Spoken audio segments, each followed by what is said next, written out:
Nation gang, and welcome back to Surrounded by Shortboxes with your boy Stu from Dr. View's fan club. This show with a spotlight on some of my favorite back issues from the personal collection and why I love them so much. And today, we're talking about one of the sharpest, funniest, and most criminally underrated and undersung Marvel minis from the last few years, Taskmaster, the Rubicon Trigger by Jed MacKay and Alessandro Vitti. 5 issues, 1 globe-trotting manhunt, and a minor character elevated to lead, who is equal parts menace, mercenary, and stand-up comedian. This undersung Nick Fury and Taskmaster team up feels like a lethal weapon sequel and does a remarkable job at balancing both energy and espionage. Great action, killer odor from Vitti, and truly sharp and hilarious writing from MacKay. Let's dig into this one and talk about why I love it so much. As always, first let's set our table and look at how we got here with some background on our creative team. Jed MacKay is now one of Marvel's heavy hitters, but his comic book debut was just a modest 8-page story in X-Men to Serve and Protect from 2011. This was followed by similar short contributions in Spider-Verse from 2015 and Edge of Spider-Geddon in 2018. These built his early resume and familiarity with the House of Ideas, and specifically editor Nick Lowe. MacKay's first Marvel miniseries, Man Without Fear, dealing with the death of Daredevil arc, finally gave him a spotlight as the lead writer. Though he got sandwiched in between the end of Charles Soule's run and the beginning of Zdarsky and Giacchetto's legendary time on the creator, he nonetheless made the best of this, built upon it, and kept his momentum, eventually landing Black Cat as an ongoing run starting in 2019. Delving into Felicia Hardy's origin and lore, this one is widely regarded as the book that put MacKay firmly on Marvel readers' radar. It reframed Felicia Hardy not just as a one-note love interest to Peter Parker or a petty cat burglar, but instead a world-class heist mastermind who was operating in the Marvel Universe's big leagues.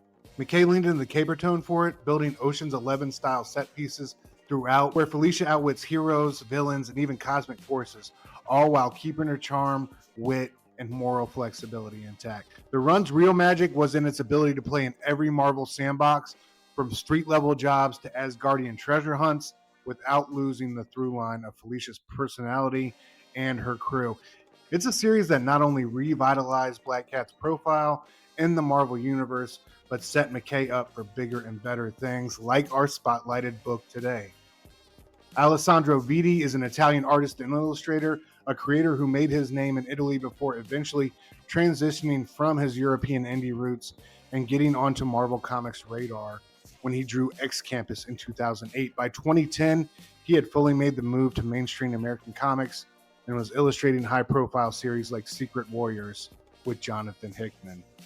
Vitti's art in Taskmaster crackles with kinetic energy. He's perfectly suited to a story built on chases, fights, and frantic improvisation. His line work is loose yet precise, capturing the chaos without ever losing the clarity. He leans into expressive body language and facial expressions, crucial for a character like Taskmaster whose humor, frustration, and cunning often play out mid-action. Paired with dynamic panel layouts and a knack for staging motion, his style makes the book feel like it's always in motion. He does a great job here. Every page is a new burst of adrenaline, and it really matches MacKay's sharp, punchy, fast-moving script hand in hand. And last but not least, let's talk about our leading man himself here, guys. Taskmaster, aka Tony Masters. He first appeared in Avengers number 195 and 196 from 1980, created by David Michelinie and the great George Perez. Initially, he was a one-off villain with a killer hook. He's got photographic reflexes that allow him to instantly replicate any fighting style he sees. At first, he was a mystery figure running a combat training academy for criminals, mercenaries, and even some rogue government operatives. Over the decades, he's evolved from a straight-up antagonist for the likes of the Avengers, Spider-Man, and Cap, into more of a mercenary wildcard. He's willing to work for anyone who can meet his fee or pique his interest. Writers used him as a versatile utility player in stories ranging from street-level crime, like in Deadpool and Hawkeye, to global espionage, like in Secret Avengers, with his sardonic humor and survival-first mindset always defining the Taskmaster skill set. This series was initially meant to support the release of Marvel Studios' Black Widow and Taskmaster's appearance in it, but the release windows ended up not aligning. Our 5-issue mini here ran from Marvel 2020 to March 2021, finishing up months before Black Widow would finally hit theaters in July 2021 after multiple pandemic-related delays. All right, let's dig into our story. This miniseries is 5 issues, and issue 1 opens with Taskmaster doing what all great mercenaries do best, right? Hitting up a celebrity golf tournament. He's been hired by his corporate partner to basically learn the styles of Arnold Palmer, Tiger Woods, all these great golfers the night before, so he can help win the tourney. The other guy's got bullseye on his team. I just love that. But before he can even tee off, the day goes completely sideways. It turns out Maria Hill is dead. Taskmaster's been framed for her murder, and Black Widow is already locked in on his trail. Nick Fury steps in with an unexpected olive branch here, but there's a caveat to the escape which he is offering Taskmaster. In order to deactivate and nullify Norman Osborn's doomsday device, the Rubicon Trigger, he has to collect all the kinetic signatures, which are the unique gait and body language profiles, a task only he can master. See what I did there? So he's got to get these body language profiles of 3 of the world's top super spies. Number 1 is Phil Coulson, currently director of the Squadron Supreme of America project. Number 2 is Okoye, the director of the Agents of Wakanda. And lastly, Amy Han, director of South Korea's Tiger Division. Really, their superhuman unit, right? If Tony Masters can retrieve all 3 of these kinetic signatures, Fury can prove his innocence, clear his name, and get the Widow off of his tail. So at the end of our opening ish, we got a clean setup, we got immediate stakes.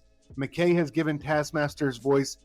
It's got this mix of gruff professionalism and why me sarcasm. It works perfectly. It's hilarious, it's entertaining, and you're kind of rooting for this mess of a bad dude from the start. Lines when he's answering the phone like, "Need a bastard? Call Taskmaster. How can we facilitate your criminal enterprise today?" Or complaining that, quote, "this wasp-ass country club doesn't even pack broadhead arrows," as he steals an archery set while fleeing from Black Widow, helps set the comedic tone early. And from the jump, Vitti's art is consistently great page to page here.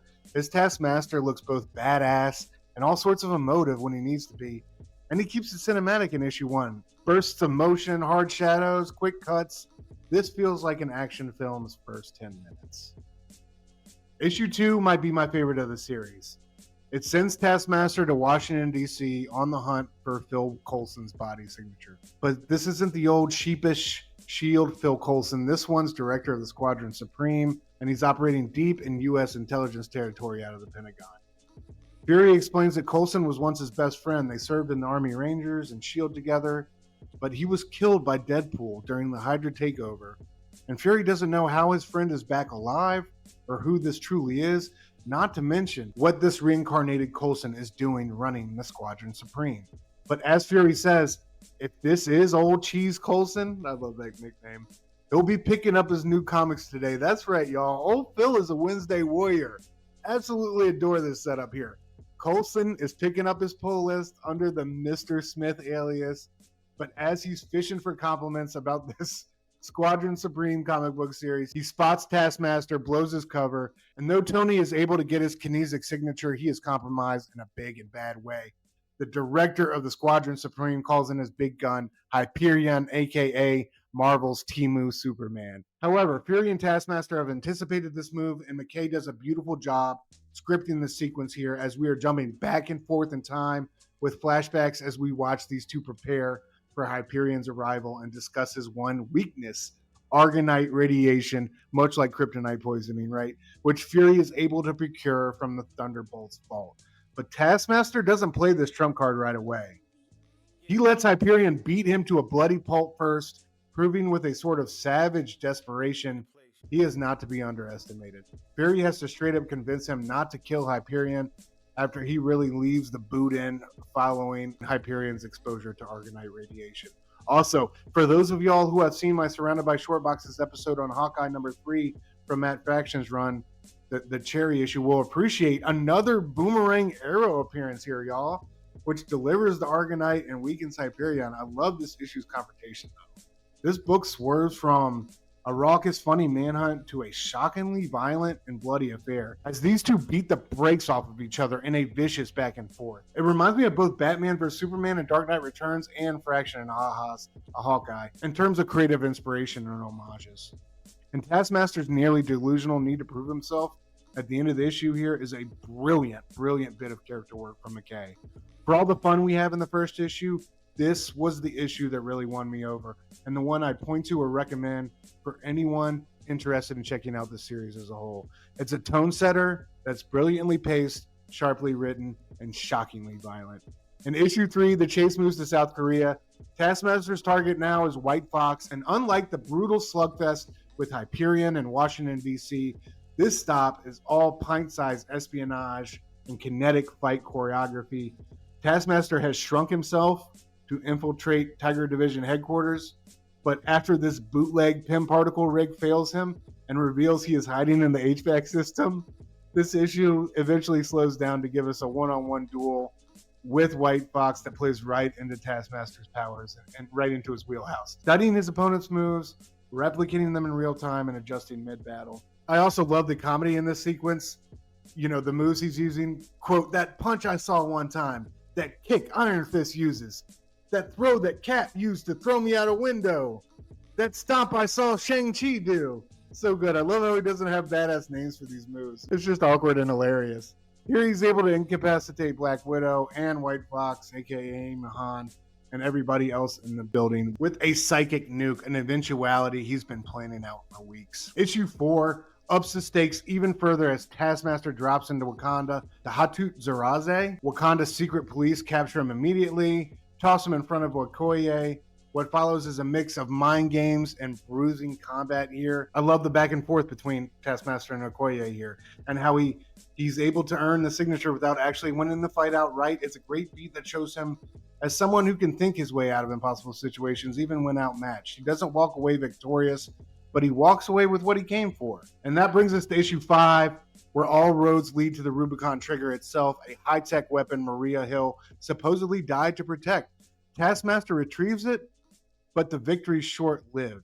Black Widow finally corners him for the kill, only for Maria Hill herself to step out of the shadows, very much alive. The entire mission was a setup from the start, with Taskmaster used as an unknowing pawn to retrieve the trigger. It's a gut punch of a reveal that reframes the whole chase, turning Taskmaster from the hunter into the hunted, and then into the dupe. It's also peak MacKay. Funny, a little cruel, and completely satisfying. But ultimately, gang, it's Taskmaster who gets the last laugh, but I won't spoil it for you. I love MacKay and Vitti's Taskmaster, the Rubicon Trigger, because it's a hilarious and criminally undersung mini-series from a hungry writer with a point to prove. It's a wonderfully paced, globe-trotting spy thriller that balances sharp action with razor-edged humor. Jed MacKay writes him as the ultimate survivor, always outmatched, never outmuscled, forever too clever and resourceful to go down easy.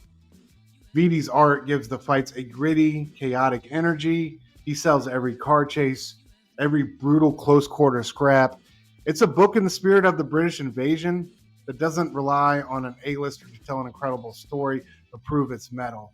When it comes to Tony Masters, aka Taskmaster, he just needs a mission, a target, and a way to wriggle out alive.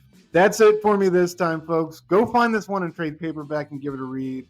Or if you find the floppies out there, collect them all. Help me spread the gospel in this amazing little book, and together, let's get it into more hands. As always, make sure you're subscribed to the Dr. Doom's Fan Club YouTube channel and IG so you don't miss out on any more great comic book content. Till we meet again on Doomsday.